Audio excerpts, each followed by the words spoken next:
1. The man in the vents. The whispers from above. Lauren had always prided herself on her independence.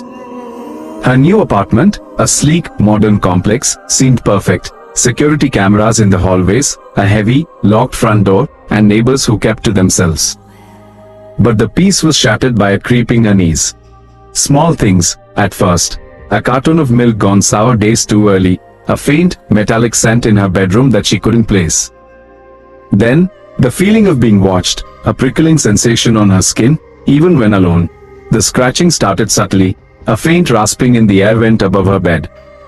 She blamed the building's old pipes, but the sound grew more insistent, a rhythmic scraping that kept her awake. One night, a draft, cold and stale, wafted down from the vent, carrying with it a faint, almost inaudible whisper. Then, the eyes.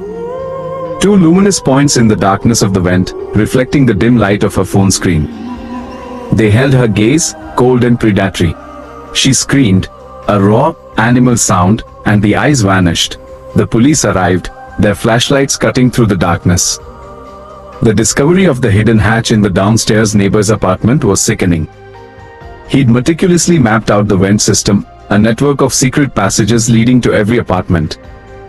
The photos they found were worse. Candid shots of her in her most private moments, her sleeping, showering, simply living. The thought of how close he'd been, the whispers from above, the constant surveillance, left her with a chilling, permanent scar. 2. The screaming basement. The secrets beneath the suburb. James and his wife, Emily, had always dreamed of a quiet life in the suburbs.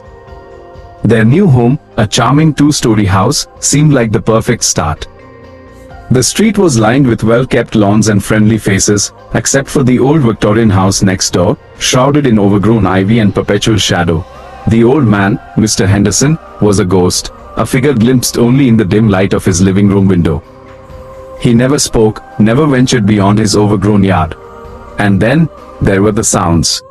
At first, they were faint, almost imagined, creaks and groans that James attributed to the old house settling. But the night the screaming started, there was no mistaking it. A raw, agonized scream, echoing from the depths of the old man's basement, a sound that clawed at their sanity. The next morning, armed with a flashlight and a growing sense of dread, James knocked on the old man's door. Silence. He peered through the grimy window, and his blood ran cold. Chains, thick and rusted, bolted to the concrete floor of the basement, shackles hanging like macabre decorations. The police broke down the door, and the scene they found was a nightmare made real. The basement was a dungeon, a place of unimaginable suffering. The old man had been collecting victims for years, keeping them chained and tortured in the darkness. They found a young woman, barely alive, her eyes hollow with terror. The old man's arrest didn't bring closure. It brought a chilling awareness of the evil that could lurk beneath the surface of normalcy, the screams that could echo in the quietest of neighborhoods. 3. The peeping landlord. The keys to betrayal. Sarah's new apartment was a steal, cheap rent in a trendy neighborhood, a perfect starter home. Her landlord, Mr. Dwyer, was a silver-haired gentleman, always ready with a kind word and a helpful hand. But beneath the veneer of charm, a darkness lurked. The feeling of being watched started subtly, a sense of intrusion that she couldn't shake. Things moved, drawers opened, her clothes rearranged. She dismissed it as paranoia, the anxieties of living alone. But the night she caught him, the doorknob slowly turning, the fear was real, a cold, paralyzing dread. The kitchen knife, slick and sharp in her trembling hand, was her only defense. She yanked the door open, and there he was, his face a mask of shock and guilt. His mumbled excuse about checking the pipes was weak, pathetic. The police investigation revealed a horrifying truth. Mr. Dwyer had a collection of master keys, a tool of his insidious hobby.